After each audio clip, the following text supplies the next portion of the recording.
Vamos abrir a nossa Bíblia, nós aproveitarmos bem o tempo, está até um tempo favorável. Na primeira carta de João, capítulo 5, fica lá no finalzinho da Bíblia, tá? Antes de Judas, né? Primeira, segunda, terceira carta de João, Judas e Apocalipse, né? Amém, mano. Olha isso. Primeira carta de João, último capítulo dessa carta, capítulo 5, versículo de número 1 em diante. Quando vocês acham, né? Eu vou já orando para a gente ganhar tempo. Pai, te agradecemos por mais um domingo, mais uma noite na presença do Senhor, por cada irmão que aqui se encontra, até por aqueles que por algum motivo não puderam vir. Ó Deus e Pai, que neste momento agora o Senhor me dê a graça para que eu possa estar pregando a Tua palavra, segundo aquilo que o Senhor colocou no meu coração, para que a amada igreja continue sendo edificada com a palavra oficial da noite, em nome de Jesus. Amém. E graças a Deus. Se você se puder colocar sobre os seus pés, para a gente ler, e depois você pode se sentar. Então, primeira carta de João, capítulo 5, versículo 1 diz assim, ó: todo aquele que crê que Jesus é o Cristo é nascido de Deus, e todo aquele que ama ao que o gerou também ama ao que dele é nascido. Primeira carta de João, capítulo 5, verso 1, agora vou ler o verso 2.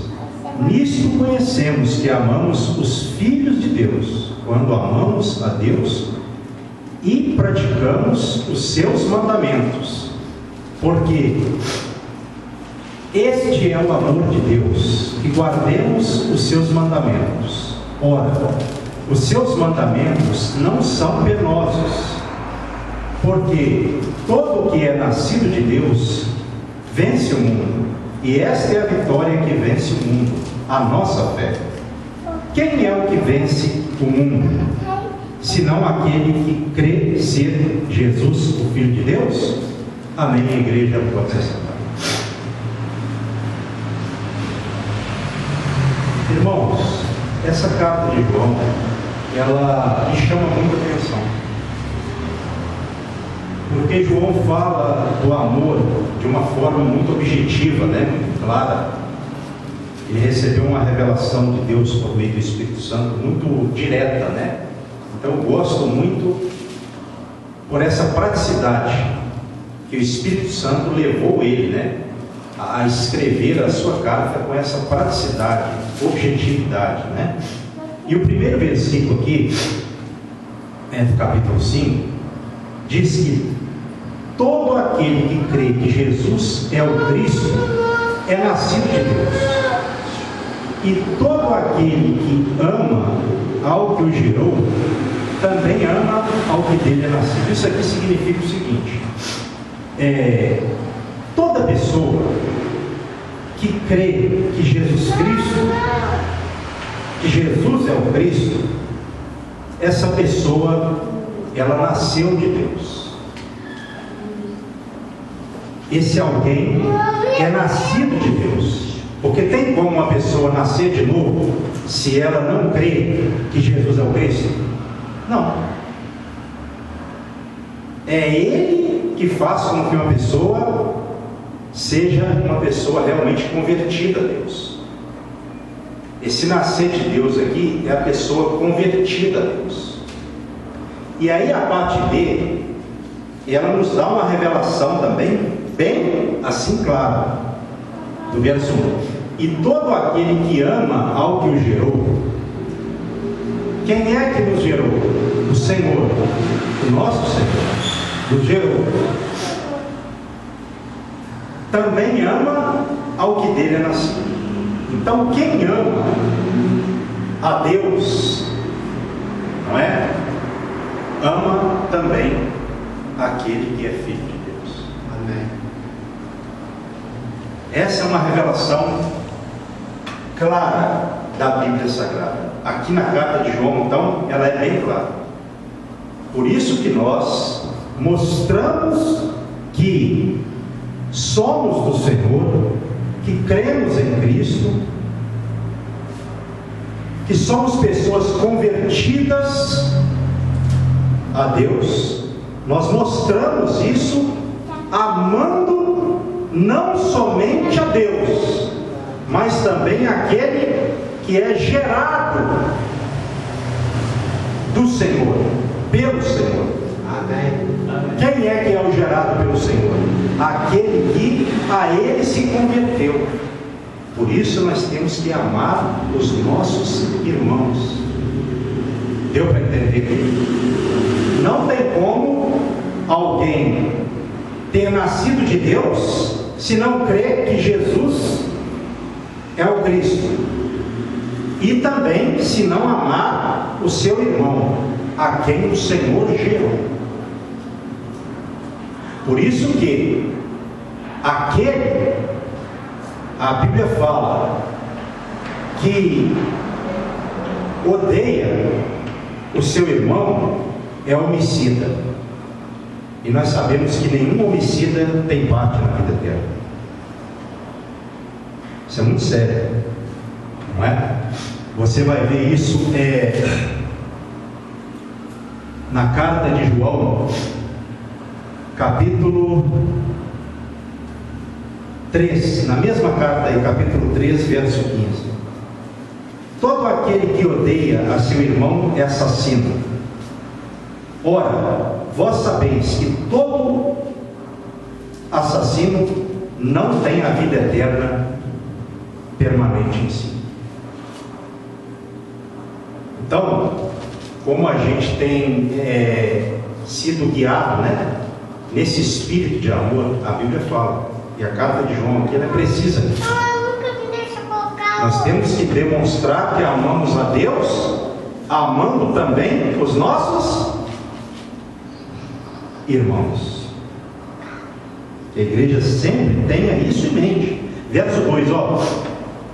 Nisto conhecemos que amamos os filhos de Deus, quando amamos a Deus e praticamos os seus mandamentos. Então, verso 2 da primeira carta de João, capítulo 5. Nisto conhecemos que amamos os filhos de Deus, quando amamos a Deus e praticamos os seus mandamentos. Então não tem como eu amar os filhos de Deus se eu, como está aqui no versículo 2, não praticar os mandamentos de Deus. Se eu não praticar os mandamentos, eu não amo a Deus e nem amo também ao Filho de Deus, ou os filhos de Deus.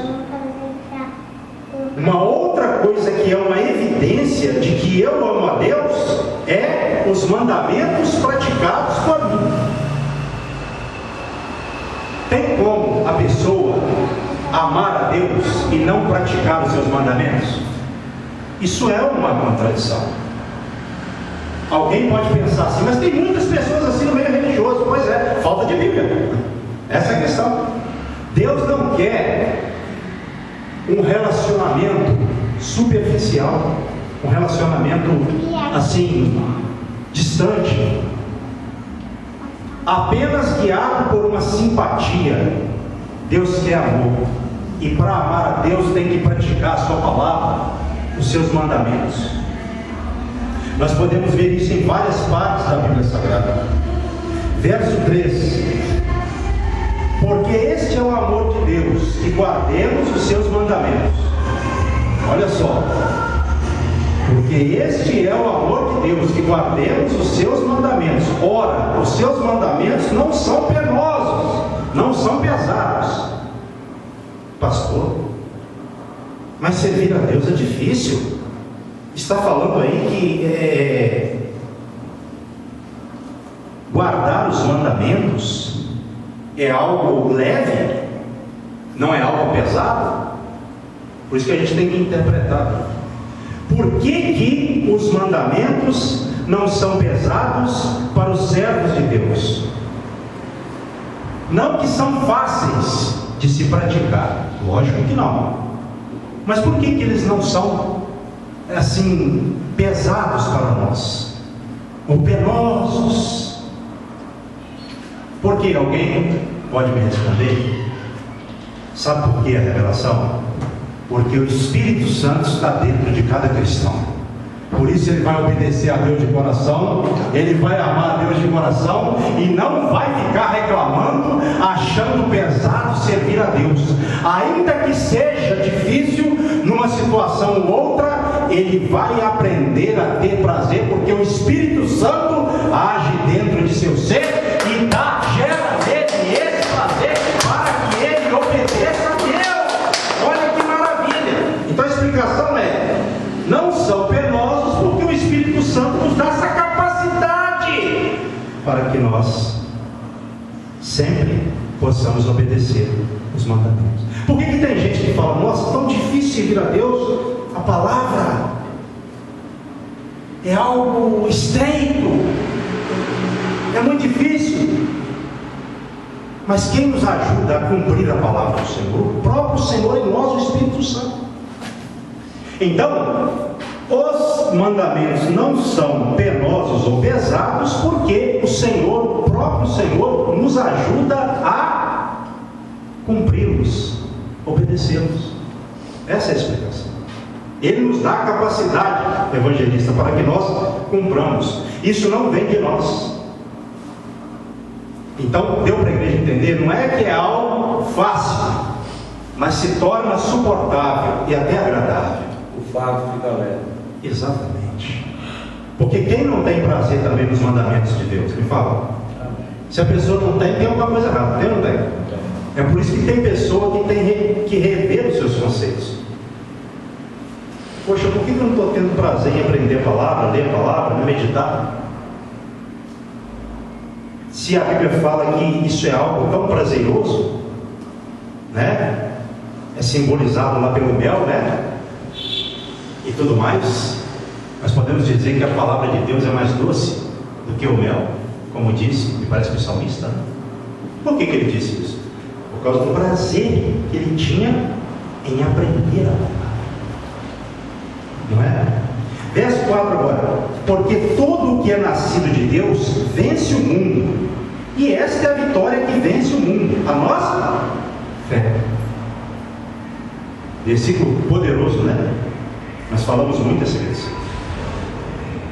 Todo que é nascido de Deus, que é convertido a Deus, pertence a Deus, vence o mundo.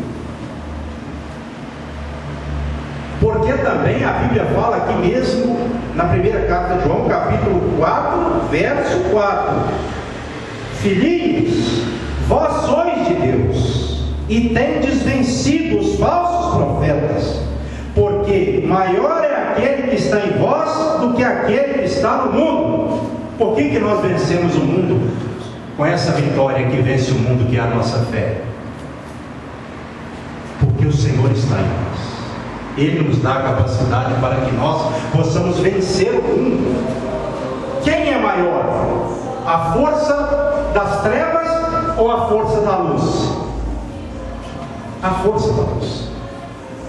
Então toda pessoa que tem essa fé em Deus, tem Deus dentro de seu ser.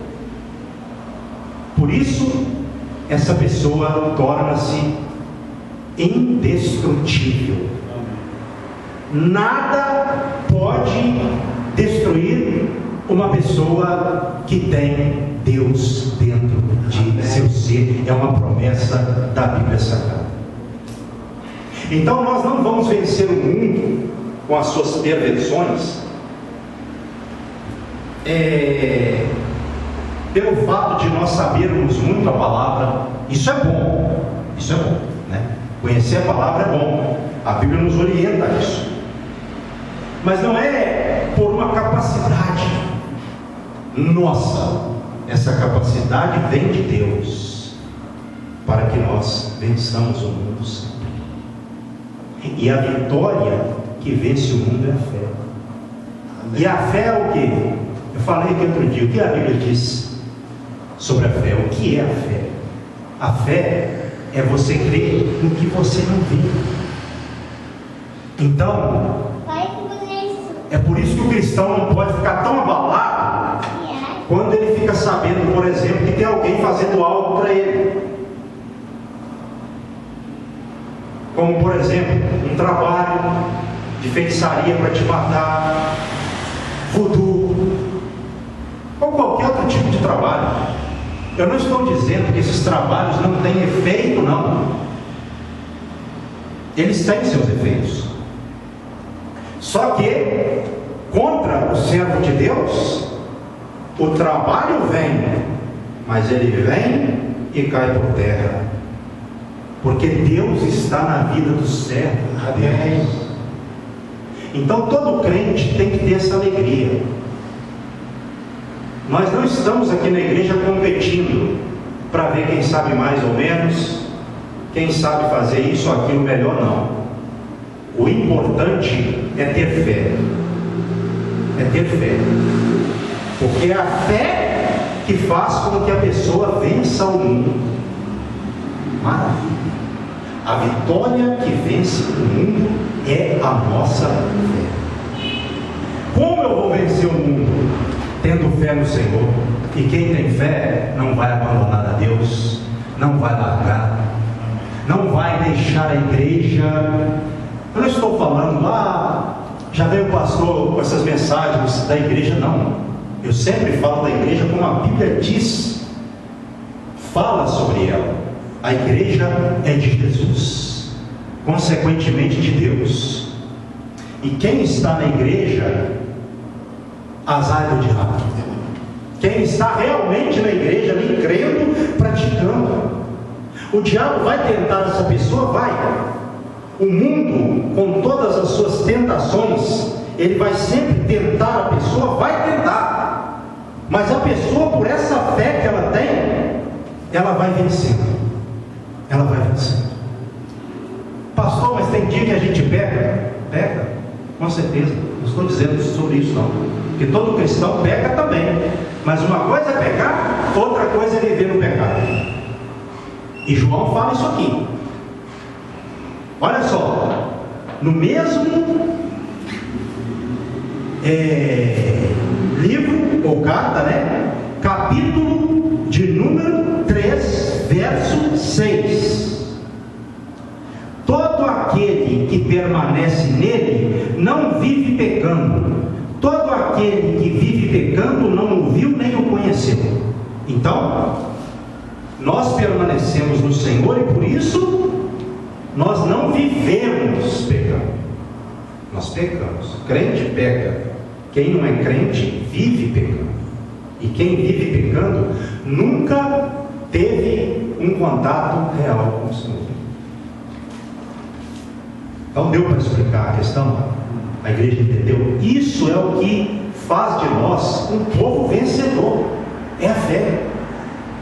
Então naquele dia, por exemplo, da grande salvação, que é alcançada por meio da fé, ninguém vai ser salvo por outra coisa que não seja a fé exercida durante o período da vida. Então, nós já somos vencedores. Nós podemos falar no presente e também no futuro.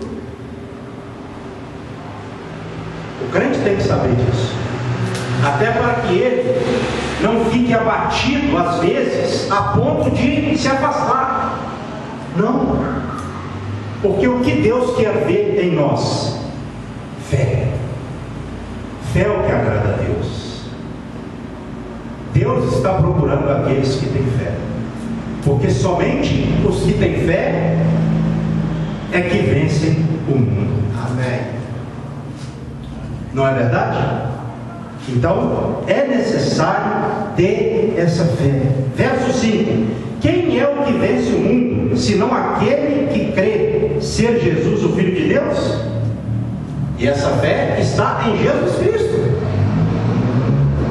Esse crer não é simplesmente a pessoa dizer eu creio, porque a Bíblia também diz que os demônios creem e tremem, e nem por isso eles obedecem a Deus. Não é esse crer.